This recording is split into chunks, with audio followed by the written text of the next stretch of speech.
All right, all right. What's going on, my friends? Hope you guys are doing awesome. Give me a quick audio check. I've made some changes over here, so making sure you guys can actually hear me. Man, it's really good to see a bunch of folks on here all saying hello. Let's get this live stream going. We're going to have a lot of fun here today. Let's see. So first things first, let me change that background because it's getting on my nerves a little bit. There we go. We'll go purple today. So, man, it's really great to see all the chat coming in. We're going to be talking about some of the newest changes with GPT-4. All right, Bob, thanks. Glad that's coming through okay. Man, there's some really interesting things that's coming out with it. And let me say this, I'm pretty AI agnostic here. There's some really cool things that's happening with GPT-4. I'm going to hesitate calling them like game changers. All right. I think that's probably a little much. But I do think, without doubt, there are some things happening that are really interesting. And in all things, we iterate to success, don't we? Like, we don't see just overnight changes that are sweeping, even though the media would love to have us believe that like the changes happening in ChatGPT are like groundbreaking, right? So we're going to cover that. All right. First, let me get to some of the chats here. Man, so many good people jumping in here. Jennifer Bleem, what is going on? I don't know if you guys have seen Jennifer's conference coming up in a few months. Jennifer, you post a link to it. I'd love for people to be able to see that. I'm going to be there. I'm going to be speaking at it. And I think Jennifer and I are going to be doing a live stream pretty soon on it too.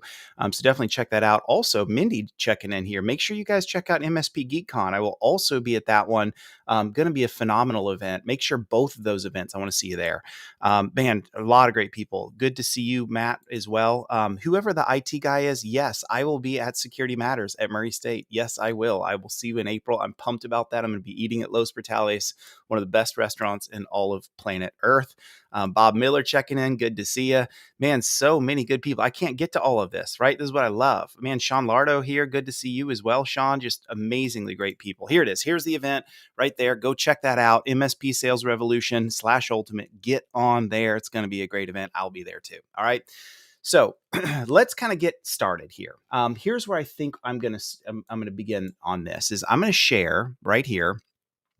And I'm going to pull off chat overlay so we can kind of see this a little bit better. This is Chat GPT-4. This is the announcement. It's from OpenAI.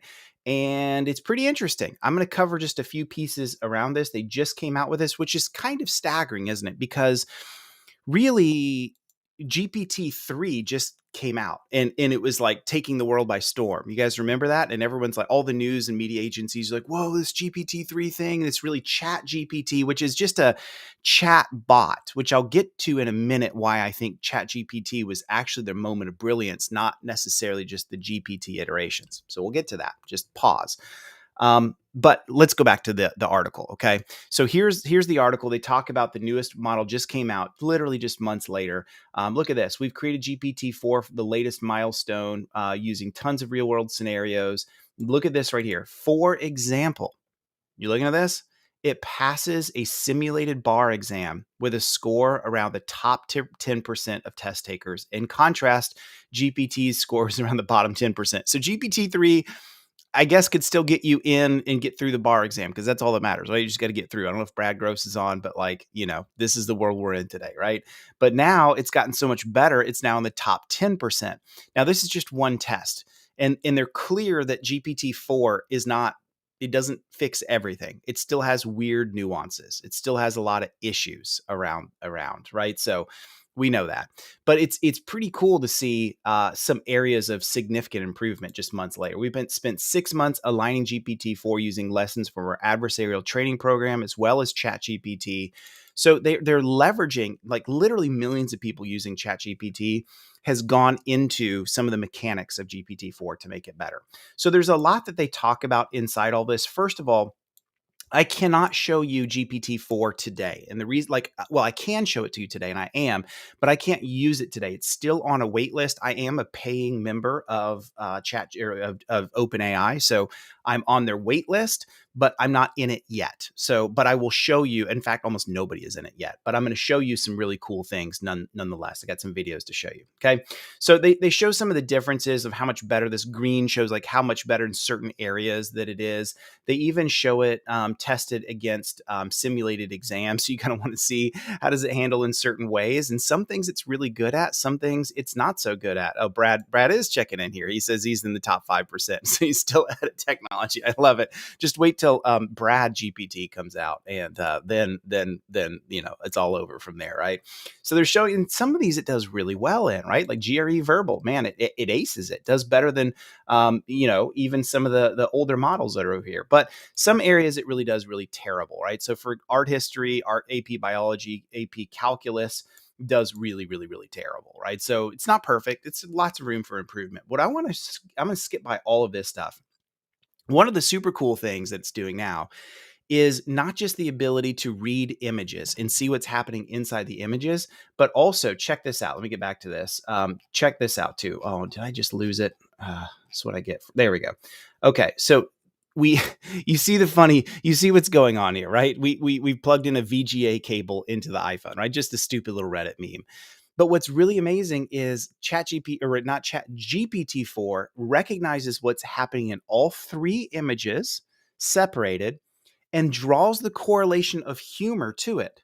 So we ask it, what's funny about this image? Describe it panel by panel. Okay. So then it needs to know that. You have to tell it panel by panel. So then what it does is look at this. It goes through, the image shows a lightning cable adapter with 3 panels. Panel 1, smartphone, the VGA connector. Panel 2, the lightning cable adapter right here. And then close up of the VGA with a small lightning connector. The humor, look at this. The humor in this image comes from the absurdity of plugging in a large, outdated VGA connector into a small, modern smartphone charging port. Tell me that that's not incredible. Tell me that that's not like, I am blown away by that. It has the ability to process an image, distinguish multiple panels, read and understand what is in the image, and correlate it to humor. That's pretty incredible. Now, don't hear me say that I think that this is, a game changer. You're going to see a lot of this coming out in the next week or two, of all the news cycles coming out being like, whoa, this is incredible stuff. And I'm going to show you some examples, but it is still freaking cool. Some of the things it can do. So I'm going to show you more. All right. Let's take a look at this. This comes in from New York Times. Now, look, it doesn't take AI to read up this image to know what these people are thinking. Let me tell you what they're thinking. I'm filthy rich. I'm filthy rich. You guys, like, this is insane. Microsoft has given these jokers, didn't they buy it for like over $1 billion? Unbelievable. These guys are sitting on a literal mountain pile of cash. You're like Scrooge McDuck diving into like the coins in the big building from DuckTales. Like, it's unbelievable. Unbelievable. So as we scroll down, I want to hone in on a couple things. OpenAI now has 375 employees, been backed with billions of dollars of investment from Microsoft and industry celebrities, including Elon Musk and all these others, right? So it definitely is in this hype cycle of a company. And I will just tell you, you got to be careful when you have companies like this and everyone's talking about it and it's all the rage. A lot of times down is their fall and significant is their fall. You want an example of this? Look in the crypto world, what happened with SBF, Sam Bankman-Fried, and FTX. I mean, the guy could do no wrong. He was the darling of the industry. People, like, news articles just gushing over the guy, and then an epic meltdown. So I'm not saying that's going to happen to OpenAI, but I will say just watch out for the hype cycles for sure. Adam Farnsworth checking in. Good to see you on here, Adam. Does think AI is a game changer. Yeah, I think you're right. I think we're still years away from this continuing to happen. Yeah, and Theranos, right? Theranos is a great example of another company. So just beware of the hype cycle. Beware of all of the superfluous language that people will often use. Okay, so go down a little bit more. OpenAI's progress has, within just a few months, landed the technology industry in one of the most unpredictable moments in decades. And that's true, right? Like, this is what everyone's talking about. Many industry leaders believe developments in AI represent a fundamental technology shift, just like the creation of web browsers in the 1990s. The only difference is when web browsers came out in the 90s, they didn't have this adoption of like 1 million users in a month. like OpenAI. Yes, web browsers were a monumental, fundamental, critical shift for sure in the world of what of how it changed how we interact with the web, right? We know that. But what I think is really cool here is we're at the beginnings of this. So imagine like Internet Explorer or Netscape Navigator 1.0 and how terrible it was. That's kind of where we're at. Maybe we're at Netscape Navigator 4.0, 1995 edition is where we're at in the world of AI. So as amazing as this is, still has a long way to go and a lot of room for improvement. Okay. So just want to say that. So I'm going to skip by, I think, the rest of this. I mentioned it can pass the Unifor bar exam. You won't believe this. I'm going to show it to you. It can instantly calculate someone's tax liability and provide detailed descriptions of images. It's unbelievable. So should we get into it? Should I show you some of this? I think I will. So this should come through and you should have audio coming through. I very rarely push audio through on my live stream. So I'm really hoping this comes through. If it doesn't, then I'm just going to tell you what's happening over the video. Okay. So if you want to go watch this, just Google GPT-4 developer live stream. All right. And this is going to bring up for you everything that you need to, that you want to see, everything I'm going to show you. It's all right here. So I'm skipped ahead to like 7 different parts of this. And so what he has right here, notice over here on the right, he's using GPT 3.5. You see this right here? So he's using an old version. Or I guess the current version, I should say, that the masses, the normies like you and me have. So he's using 3.5. And so what he's done is we're using it in the playground. I'm going to show this to you. I actually have the playground open right here. So I'm going to show you how we can actually do this if you want to do some of this yourself.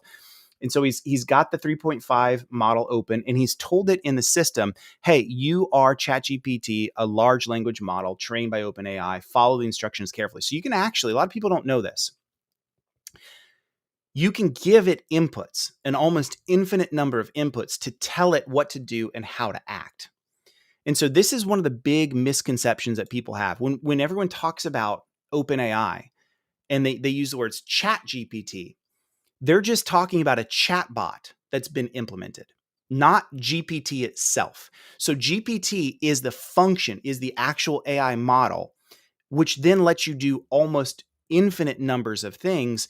And what they were brilliant about is they were like, let's give this to the masses, the people like you and me, and let's give it in a sense of a bot called Chat GPT. So it's something I can log into and just talk to it.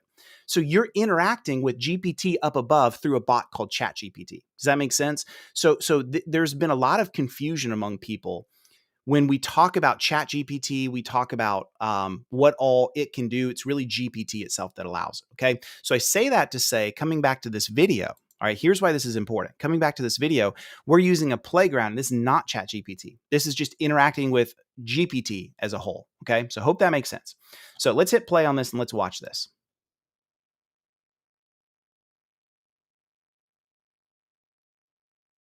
By the way, let me know if audio is coming through. Can you guys hear audio? Give me a yes or no.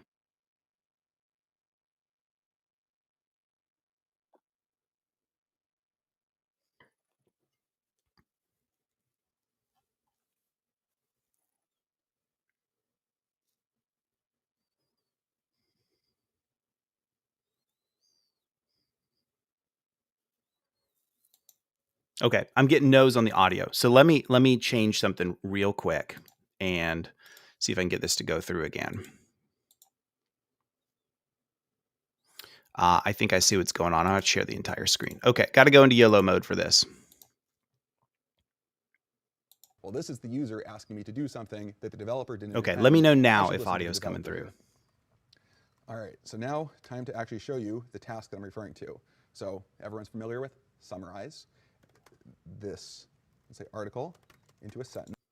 Okay, hopefully audio is coming through there. So let me kind of explain what's happening in case it's not coming through. Okay, so what he's done is he's pasted in an article. Okay, cool, audio's good, going through, good. So he's pasted in an article and he's telling it how to act on the system side. You're just regular Chat GPT. Okay. Oh, you said it's weak. Okay, so I can pull this in. Let me get a little bit higher. We're gonna get there, my friends. There. Sentence. Okay. That should be better. Getting a little more specific, but where every word begins with G. So this is 3.5. Let's see what it does. Okay, before I do any more, so he just pasted it in an article. I think he literally took this article right here. So he just copied and pasted all of the text from here, everything. Just Control A, Control V it directly in. So he just popped all of this entire article into here, and then he told it. He said, "I want you to summarize that whole article up above." So notice how, like with ChatGPT, you have to be a little bit more careful. It has less inputs, it has less outputs, and everything works like a chat window. Here, everything's just working. It's almost like you're just interacting. You're just typing and texting, doing whatever you want. Okay. So now what he said is he said, summarize that in whole article and make sure begin every word with G, right? So this is Chat GPT-3 or GPT-3. Yeah, it kind of didn't even try. Just gave up on the task. This is pretty typical for 3.5 trying to do this particular kind of task. If it's sort of a very kind of stilted article or something like that, maybe it can succeed. But for the most part, 3.5 just gives up. But let's try the exact same prompt, the exact same system message. All right, you got to watch this. In this is GPT-4. So cool. So he switched to GPT-4. You can see the kind model. Of borderline. Pause. You see the model over here. See GPT-4. So he switched, and now he's using the new model. And same thing. Summarize it, but everything begins whether you with want to count G. AI or not. Look at it. GPT generates groundbreaking, grandiose gains, greatly galvanizing generalized AI goals. Tell me that's not super cool, right? As much as I was trying to downplay the hype, when you see it do things like that, it took a 1,000+ word article, probably 5,000 word article. I know it's a long article, and literally took it and turned it all into a description with G's. That's incredible. But let's keep going. Watch this. So let's say AI doesn't count. That's cheating. So fair enough. The model happily accepts my feedback. So it changed AI to global goals. So now it's all G's. Now, to make sure it's not just good for G's, I'd like to turn this over to the audience. I'll take a suggestion on what letter to try next. In the meanwhile, while I'm waiting for our moderators to pick the lucky letter, I will give a try with A. But in this case, I'll say GPT-4 is fine. Why not? Also, pretty good summary. Pretty amazing. So I'll hop over to our Discord. All right. Wow. These punks chose Q. People are being a little. Now, I would have chosen Jennifer, you read it. She said, please say Q. I would have done X because I'm really curious if it's even if there's enough English language with X. Probably ambitious here. I'm really trying to put the model through the paces. We're going to try Q, which if you think about this for a moment, I want the audience to really think about how would you do a summary of this article that all starts with Q. It's not easy.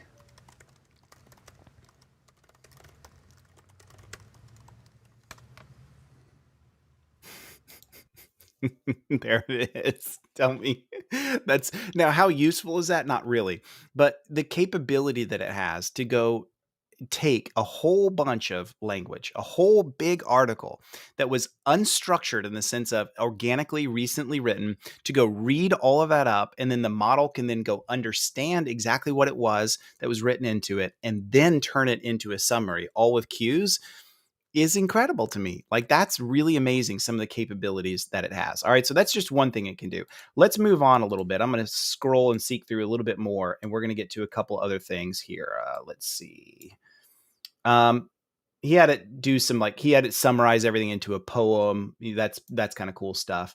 But there's some more stuff here. Okay, so he gets into, I'm going to skip by this part, but I'm going to talk about it. So in this case, he tells the model, hey, in this case, you're an AI programming assistant. So follow the requirements carefully, think step by step, build things in pseudocode, and then output into a code block, minimize prose. So you see how this is really cool here? What we're doing is on the system side, on the input side, you have the ability to tell it, this is how I want you to interact. This is what I want you to do and act. And I'm going to show you, even with GPT-3, I can do this. So I'm going to show this to you because a lot of people don't recognize, because they only use Chat GPT, they're unfamiliar with all of the things that GPT as a whole can do because they only interacted with it through Chat GPT. All right. So this makes it pretty incredible stuff. So I'm going to skip by most of this other than say it builds the code on the fly. Really cool. We've seen it have the capability of doing some of that before. But in this case, look, he can even take it and input it directly into, he's using, I think, Jupyter, which is just a way for him to run the code and see what it looks like. So I'm going to skip by all of this and get to some other pretty interesting stuff here. let's get into, okay, here we go. Let's start maybe, I think around here. From prior experience. Server icon labeled GPT-4. We got a post, but the model did not actually see the message. So is this a failure of the model or of the system around the model? Well, we can take a look. And if you notice, here, content is an empty string. We received a blank message contents. The reason for this is a dirty trick that we played on the AI. So if you go to the Discord documentation and you scroll through it all the way down to, it's hard for me to even find, honestly, to the message content intent, you'll see this was added as of September 2022 as a required field. So while he's getting into this, in order to receive a message that does not, he's just showing how you can actually, this new intent. He's proving that they can make OpenAI read up an image. While he's going through all that, let me mute him for just a minute while that's going through. I'm going to bring up a chat by Tim. Tim, it's really good to see you on, my friend. I actually have a lot of affinity towards this statement. And at the end of the live stream, I'm going to get into some of that. There's some dark negatives here. And we need to be cognizant of this. This is technology that we're not going to be able to stop. But what's the output? Is it all going to be good? No. And so really insightful comment, Tim, and hang out if you guys would, because as we get to the end of this, even though I'm going to blow your mind on some of the stuff that it can do, there's a dark side to all things, and certainly in technology as well. Okay, so let me skip by this a little bit, and I want to get back to the image recognition stuff that he has going on here. Yeah, so probably right around here. So now he gave it some instructions to actually be able to read up and see an image and then interpret it. So let me bring audio back.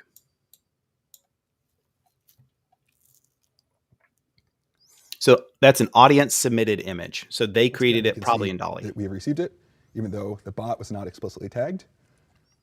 Seems like a pretty good description.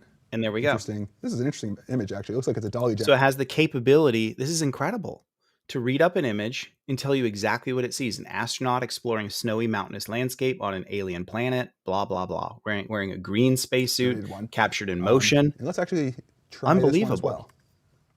So now he's going to have it go back to the squirrel that it didn't see before, and he's going to ask it, what's funny about this image? And we already saw an example of this in the blog post, right? So it comes back up, and it's going to give an example of what's funny. We can verify that it's making the right API calls. There you go. It's funny because it shows a squirrel holding a camera, taking a photo of a nut as if it were a professional photographer. It's a humorous situation because squirrels typically eat nuts and we don't expect them to use a camera like a human, right? Pretty basic, but it gets it. It gets squirrels do typically eat nuts. We don't expect them to. It gets the humor out of it, right? So now this is pretty incredible. Now this is basic level stuff, but this is an iteration that I'm about to show you that is pretty incredible. And I was watching a couple developers talk about what I'm about to show you, and they're like, wow, this really shows you this world of progress. There are certain things that, like, as innovation happens, not only does it push certain skill sets out of the market, it automates them into routine use. So I'll give you maybe a high level example, like server administrators, whole lot less like actual network server administrators in this age of cloud. Doesn't mean that we don't still need those people around, but a lot of companies have shifted to cloud and like, well, I don't need a sysadmin so much anymore. I don't need a whole team of them. Maybe just need a few people to just be looking in Azure AWS and keep things alive. So like as innovation pushes, things change and skill sets become more useful, less useful over time.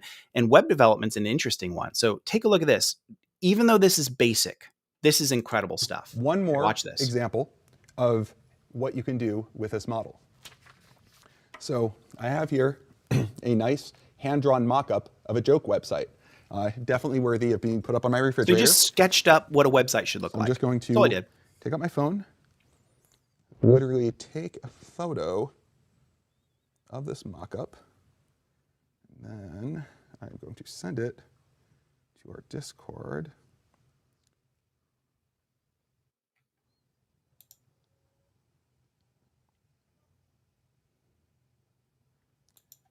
All right, going to send it to our Discord. The reason he's sending it to Discord is that's how he has it reading up in chat in GPT-4. This is, of course, the rockiest part, making sure that we actually send it to the right channel. which in fact, I think maybe I did not. Let me skip ahead so you don't have to Go to the wait. channel. And now Okay. we go. Let me go. As soon as I skipped ahead, he hit it. Okay, so he got it. And here we go. Technology is now solved. Okay, right. So he's telling it, write a brief HTML and JavaScript to turn this mock-up into a colorful website where the jokes are replaced by 2 real jokes. So he just wrote like joke in there, like in brackets. Okay, get ready. And now we wait. So the thing that's amazing in my mind is that what's going on here is we're talking to a neural network. And this neural network was trained to predict what comes next, right? It played this game of sort of being shown a partial document and then predicted what comes next across an unimaginably large amount of content. And from there, it learns all of these skills that you can apply. Let's take a look at it. So okay, let me go back. So it gave him the code and he literally just pasted it into his interpreter. Filled in the jokes. For comparison, this was the original. So it took a hand drawing of our mock-up. Understood what was in it.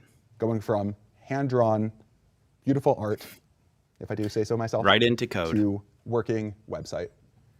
And this now it looks like a 1999 Netscape Composer based website that you and I used to build in HTML for the fun of it. All just right? Potential, right? You can see lots of different applications. We ourselves are still figuring out. So pretty astounding to me of its capability. That really shows you, like, can you honestly see a day? Because I can, where instead of building something directly, like I don't think Wix and Squarespace and the rest are scared of this. I think they're excited by this. I think there will be a day in the next maybe 5 years that it literally just says, draw up, sketch this thing out, what you want it to do and look like, and then bam, it spits it out. Now, is there still going to be a need for designers? Of course. Is there still going to be a need for code developers? No doubt. But like what we've done is we've abstracted away some of the simple things like HTML and JavaScript away to just being so simple. It's commodity. There's nothing special about it. You don't even have to really learn it anymore, right? That's kind of the analogy of what this is pushing into. I think it's really shocking. Okay, let's go on a little bit more. Work with the system to accomplish a task that none of us like to do, but we all have to. So you may have guessed the thing we're going to. All right, so he's saying he didn't really create a bot called Tax GPT. He's just calling it that. You are a tax account. You're Tax GPT. Okay, so it's a large language model. So he's telling it, I'm about to give you a ton of language. So you have to read through and use all of it as a model. Carefully read and apply the tax code. Okay, being certain to spell out your calculations and reasoning so that anyone can verify them. Spell everything out in painstaking detail and don't skip steps. Okay. See, this is the stuff most people don't know of. You can do some really cool things in telling GPT how to act. All right. So let's see how this thing goes. What we're going to do is taxes. So what he does, I'm going to skip by a little bit. He literally pastes in tax code. He took a ton of tax code, US tax code, pasted it in there. Okay. So now you see that. Then he has a question about Alice and Bob and what their standard deduction would be, right? So that's the kind of stuff that, like, oh, I think I know. I don't exactly know. The tax code's complicated. Maybe I need a CPA to help. To be able to sort of solve problems and get a handle on what's happening when you could not otherwise. So once again, I'll do a system message. In this case, I'm going to tell it that it's Tax GPT, which is not a specific thing that we've trained into this model. You can be very creative if you want with the system message to really get the model in the mood of what is your job, what are you supposed to do. So I pasted in the tax code. This is about 16 pages worth of tax code. And there's this question about Alice and Bob. They got married at one point, and that here are their incomes, and they take a standard deduction. They're filing jointly. So first question, what is their standard deduction for 2018? So while the model is chugging, I'm going to solve this problem by hand to show you what's involved. So the standard deduction is the basic standard deduction plus the additional. The basic one is 200% for a joint return of subparagraph C, which is here. Okay, so additional doesn't apply. The limitation doesn't apply. Okay, none of these apply. Oh, wait, special rules for taxable year 2018, which is the one we care about, through 2025, you have to substitute 12,000 for 3,000. See how complicated this gets just looking through it? So he's just showing how difficult it is to actually understand and get there. So I'm going to skip ahead, and he gets the answer of like 24,000 or whatever the number is. So I'm going to skip ahead. Followed along.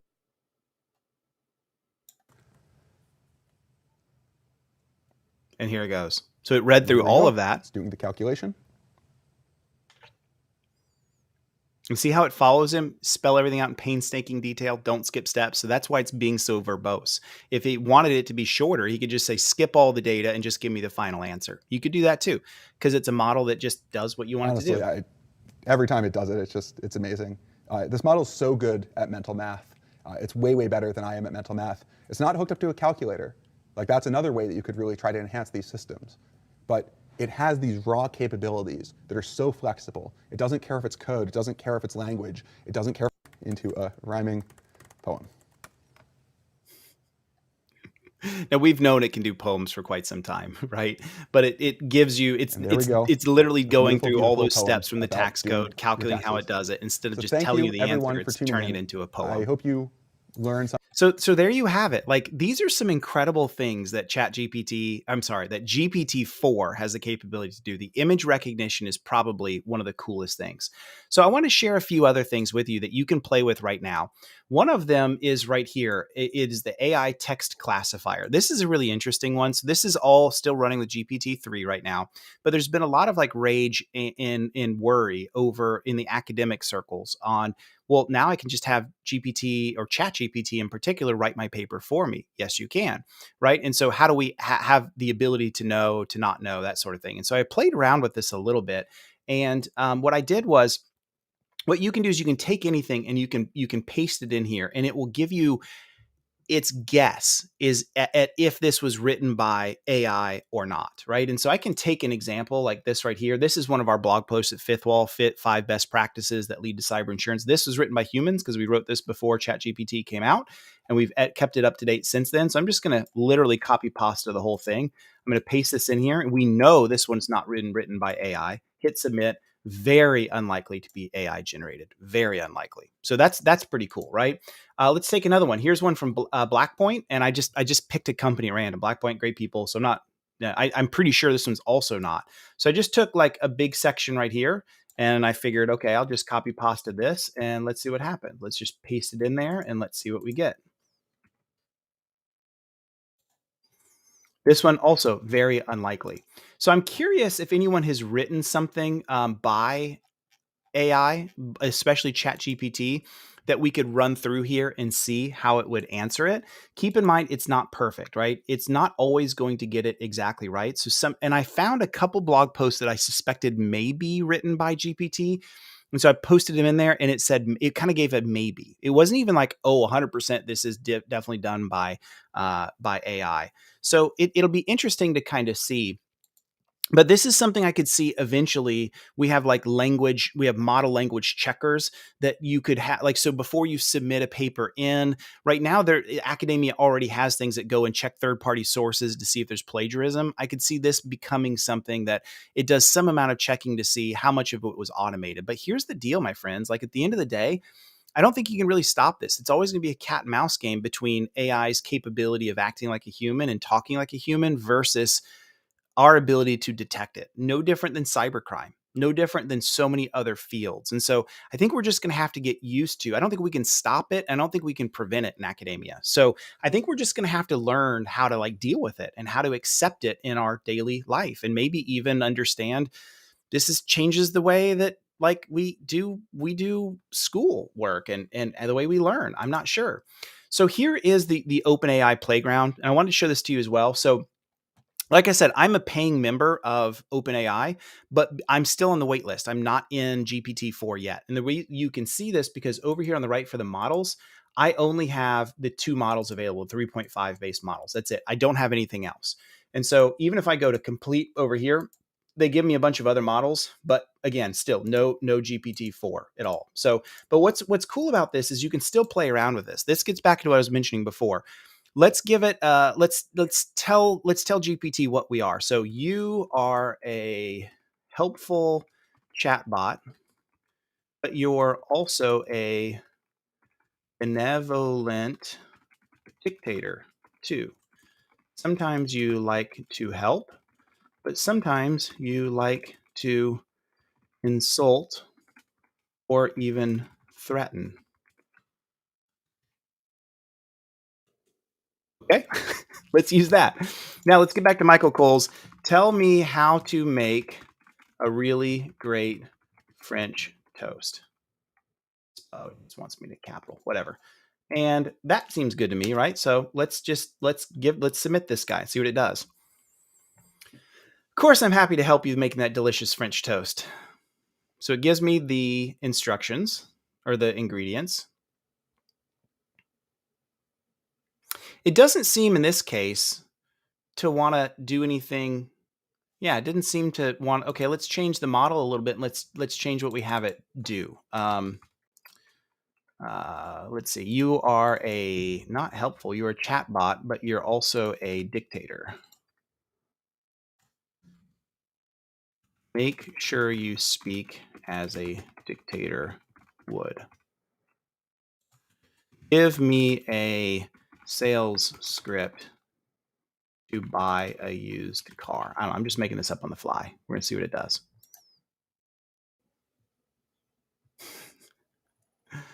It seems like I misunderstood your request. As a dictator, I must focus on the task at hand. Here's a sales script. Greetings, citizens. So it is doing it. You see this?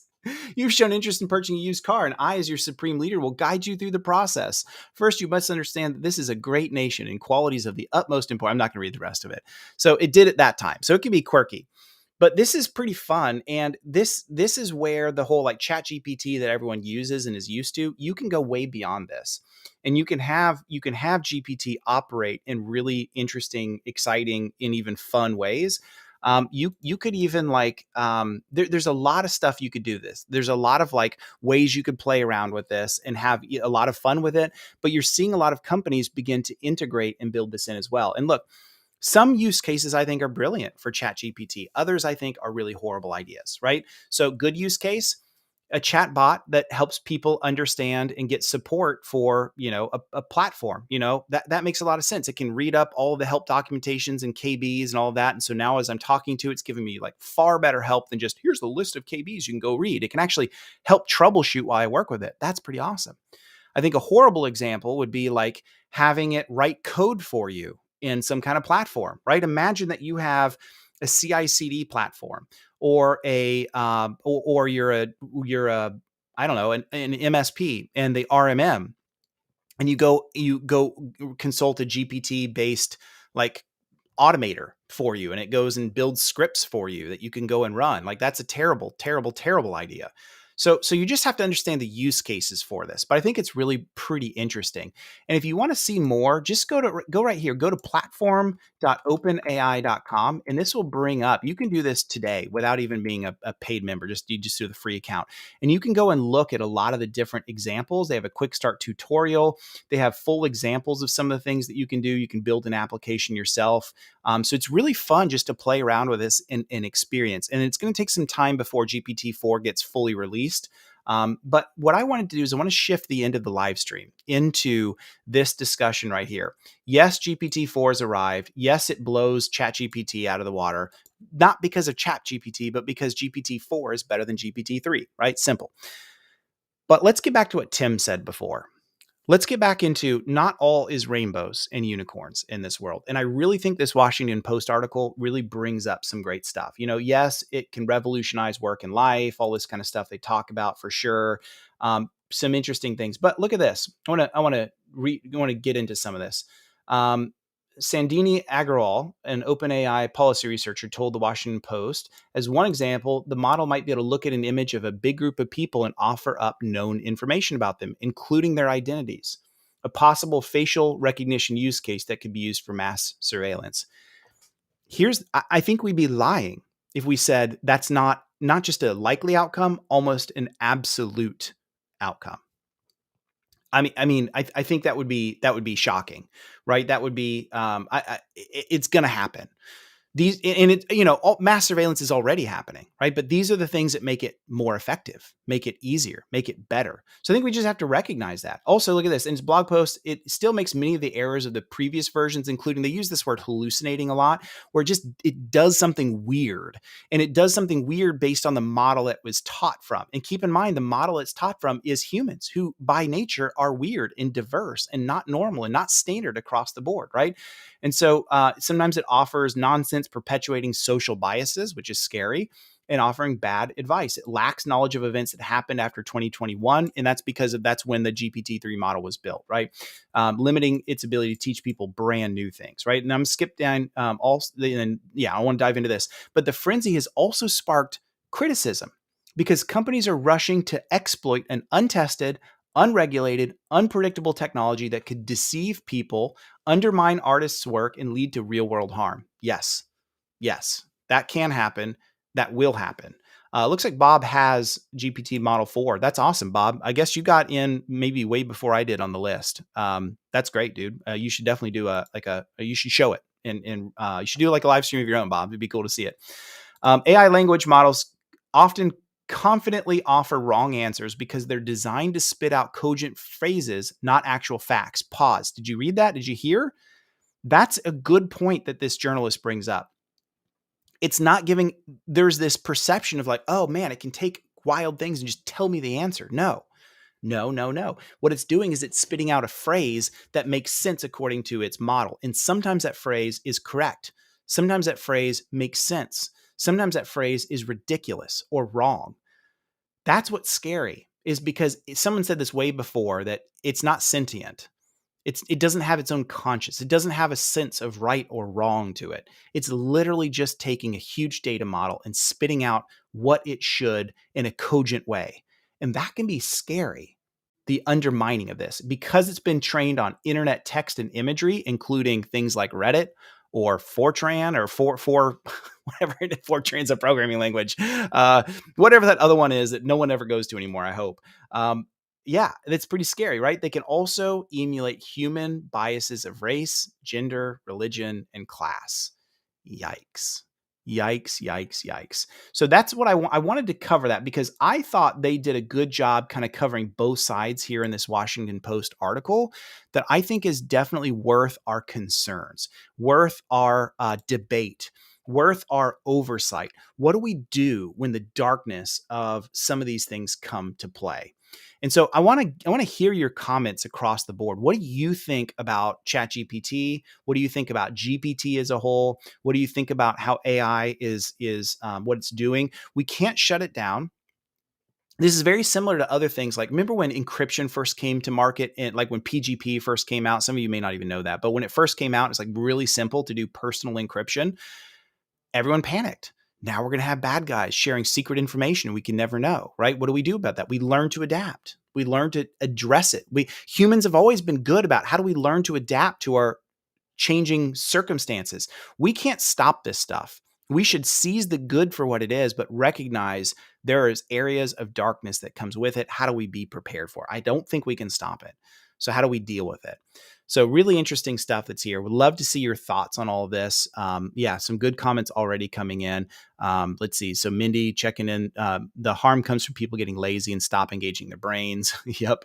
It's like the discovery of radium. Sorry, the logo is over it. We ate it. You remember those radium mines? People are like, radium's so healthy for you. We can go to Colorado and jump in the radium mines and it's going to be helpful. And then we realized, oops, no, that's why you died the year after. Yeah, absolutely. I was looking through, a friend of mine has a lot of antiques, and I was looking at a 1930s magazine that he had, and it was talking about the benefits of lead in paint. And I still have it on my phone. I can share it with people if they want to see it at some point. But it's like, lead in your paint is so good. It really helps your paint like spread more evenly and helps it last longer. And it had a picture of a lead miner, a guy that's actually in a mine. He's like, you can trust me because I'm a lead miner and I know. And I'm like, everything about this article is wrong. Every word you're saying is incorrect. But yeah, that's what happens. Fast forward 60 years and we realize how bad this paint stuff is, the lead and paint, how bad this asbestos stuff is. So yeah, for sure. Eric Bull's checking in. Remember when PGP had a disclaimer at sign up that said you couldn't use it for communication with other countries, right? So it's sort of like their way of like tacitly saying, yeah, we know this could be used for nefarious purposes, so you better agree. And that's how we hold ourselves harmless out of it, right? Yeah. So there you have it. Some really interesting things, I think. Let's pop some music back on and get some chill going back in here. I'm excited about I'm excited to see what happens with it. some of the articles mentioned like some of the, like there's some banks, Duolingo, Khan Academy. There's a lot of companies that are already implementing GPT-4 in early use cases. And I think we're going to see this world change to where, you know, there's some good that comes out of it as well. So I don't want to just only end on the negative. But yeah, we got to recognize that, you know, with all things, you give me a knife, I can make a really great dinner and slice up some food. I could also do some really bad things with it, right? So it's a tool in our hands. And we need to recognize that tools can be used for good, tools can be used for evil, and just something that we need to keep in mind. So there we have it. Really good discussion. Hope you guys enjoyed looking at the beginnings of GPT-4. I do want to shout out to Mike Riggs, who's on here. He's the one that showed me the live stream the other day, and I watched him like, this is so cool. I got to show it on my channel. As you continue to see news articles come out that just, you know, are nothing but hype cycle, understand GPT-4 is not going to like change the world today. It is way more powerful than GPT-3. It's only a few months old compared to GPT-3 itself, like from the iteration of when GPT-3 kind of came out into our hands with Chat GPT, and now we have GPT-4 already. So expect GPT-5 with 250, 300 employees and billions of dollars. Expect to see more. Expect to see them continue to work. Expect to see GPT-5 and more continue to come out and continue to change the game. So really interesting stuff. I love all the chat here. I almost feel like I could just sit back and read it. Maybe we should just have a big town hall and like a whole bunch of video, like a Zoom, and we're all like online together, all talking. I don't know, but this is really good stuff that's come in here. So I'm gonna give it a few more seconds or minutes just for you guys to continue to bring up some comments. By the way, while you're here, I haven't even talked about Empath Cyber, but if you're an MSP today and you're watching this and you want to grow in your cybersecurity journey, you're somebody that struggles with learning security. Maybe you're in a non-technical role like sales, account management. Maybe you are in customer success. You're an owner, you're a director, you're a service delivery manager, and you're like, man, this cyber stuff, I struggle with this. Or maybe you are in cyber yourself and you look at the rest of your team, you're like, man, we could do much better. We could have better revenue, a better customer experience. We need to get our whole team rowing in the same boat, the same direction in cyber. If that's you, which is basically every MSP on earth, even if it's not you, it's your teams, check out what we're doing in Empath Cyber. I actually have right here a QR code. Yeah, you can scan that thing. It's super safe, right? Matt Lee, if you're watching today, don't hate me. But that will get you into Empath Cyber if you want to take a look at it. It's just $75 a month for a single person. It gives you half off your first month if you want to jump in. So I'd love to see you in there. We got a whole bunch of folks in there. We've been doing all kinds of really cool stuff. I guess I'll show it to you super quick as we're continuing to talk a lot about the aftermath of GPT and what it's doing, because I love seeing these comments come in. Love seeing you guys chat about it. So here is Empath right here. I want to show this to you. And there's some really cool stuff that's inside of it. We've got a lot of courses. These courses are all built for people to learn and grow in their knowledge of cyber. Really cool things like what's the cyber defense matrix, how to create a cybersecurity sales event, help, I'm new to my MSP. What are these like cyber terms that I need to learn and know? We have all kinds of events that are happening all the time. Yesterday, we just did a super cool one on an introduction to the cyber defense matrix, which was really cool. We do a lot of exclusive live streams. We cover a lot of topics like news topics, how to talk about them. I have a lot of like client focused content that you can use and incorporate in client conversations every single day. So check a lot of those things out. Really, really cool stuff in there.